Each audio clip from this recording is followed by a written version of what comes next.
మీ business ఏదైనా మీ ఊర్లో promotion చేయాలంటే అది సుమన్ టీవీతోనే సాధ్యం. ఇప్పుడే సంప్రదించండి. 22వ తారీఖు సోమవారం ఉదయం 10:47 నేను నామినేషన్ దాఖలు చేస్తున్నాను. ఆల్రెడీ బీ ఫామ్ అన్నీ కూడా మాకు అందినవి. అన్నీ సిద్ధంగా ఉన్నాయి. 3 సెట్ల నామినేషన్ రేపు ఉదయం కలెక్టరేట్ ఆఫీస్లో ఫైలింగ్ చేస్తున్నాను. ఈ సందర్భంగా ఈ పత్రికా అండ్ సమావేశం ఏర్పాటు చేశాం. ఇప్పటి వరకు ఈ రాష్ట్రంలో దేశంలో ఎక్కడా లేని విధంగా మేము సంక్షేమం అందించి 4,79,000 కోట్లు డీబీటీ నాన్ డీబీటీ ద్వారా ఇచ్చి పేదరికాన్ని 12% నుంచి 4.8% తగ్గించాం. అదేవిధంగా 13,50,000 కోట్లు పెట్టుబడులు రావడంతో 158 పరిశ్రమలు స్థాపించి 4,20,000 ఉద్యోగాలని కల్పించాం. అందులో 1,90,000 గవర్నమెంట్ సెక్టార్లో వచ్చినవి, మిగతావి ప్రైవేట్ సెక్టార్లో ఉన్న ఉద్యోగాలు. ఇది మేము చేసిన అభివృద్ధి.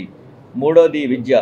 ఈ దేశంలో ఏ రాష్ట్రంలోనూ జరగనంత అభివృద్ధి విద్యా రంగంలో మేము చేసాం.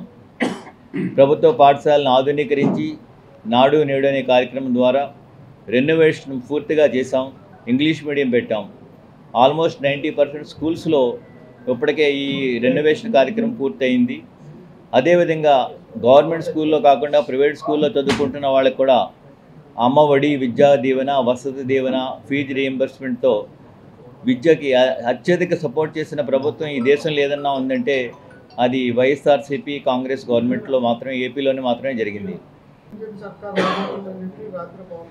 సార్ అసలు ఫస్ట్ ఇంజిన్ ఫెయిల్ అయితే డబుల్ ఇంజిన్, ట్రిపుల్ ఇంజిన్ కావాలి. మా ఇంజిన్ ఒక స్ట్రాంగ్ ఇంజిన్ మాది. మాకు డబుల్ ఇంజిన్ అక్కర్లేదు, ట్రిపుల్ ఇంజిన్ అక్కర్లేదు. అంటే జైలుకి పంపిద్దామనే ఎజెండా కానీ ప్రజలకు సంక్షేమం చేద్దామని ఎజెండా ఉంటే మంచిదండి. మోడీని, జగన్మోహన్ రెడ్డి గారిని జైలుకి పంపిద్దామని ఎజెండా, పవన్ కళ్యాణ్ గారు కూడా ఎప్పుడు కూడా జగన్మోహన్ రెడ్డి దీపోవాలి. అదేం ఆశయం అండి. నేను ప్రజలకు మంచి చేస్తాను రమ్మనండి. మేము 2019లో మేము మంచి చేస్తాము అని చెప్పి మాట చెప్పి మేము అధికారంలోకి వచ్చాం. 151 సీట్లు వచ్చినాయి. ఈరోజు చేసి చూపించి మళ్ళీ ఎలక్షన్కి సిద్ధం అవుతున్నాం. అంతేగాని నేను ఫలానా వ్యక్తిని దింపుతాను, అదే నా జేయం అంటే ప్రజలు హర్షించరు, వాళ్ళు యాక్సెప్ట్ చేయరు.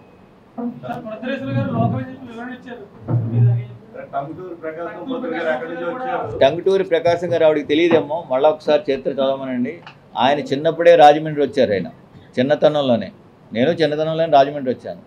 అంతే, నా స్థానికత అవుతుంది. అంతేగాని సడన్గా 2 సూట్ కేసులు వేసుకుని ఎయిర్పోర్ట్లో దిగి నేను స్థానికుడిని అంటే ప్రజలు నిర్ణయిస్తారు ఎవరు స్థానికులో కాదు అనేది. నేను చెప్పను, ఆవిడ చెప్పక్కల, ప్రజలే నిర్ణయిస్తారు.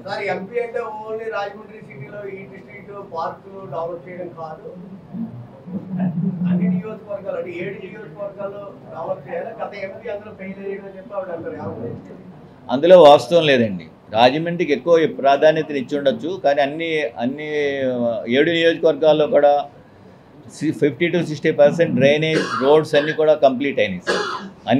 అన్నిటికి ఇంపార్టెన్స్ ఇచ్చారు. రాజమండ్రిలో ఫేస్ లిఫ్ట్ ఇచ్చారు కొంచెం. అంటే రాజమండ్రి ఇదివరకు చెత్తగా ఉండేది. మనం అంటే కంబాల్ పార్క్ చూస్తే ఇదివరకు గతంలో చాలా అటువైపు నుంచి వెళ్ళకపోయేవాళ్ళు. ఇప్పుడు దాన్ని అందంగా చేశారు.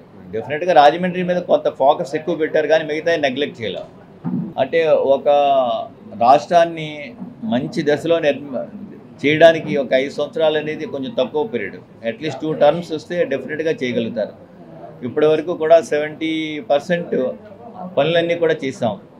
రానున్న రోజుల్లో 5 yearsలో కూడా ఫుల్ సాచురేషన్ పద్ధతిలో డెఫినెట్గా చేస్తాం.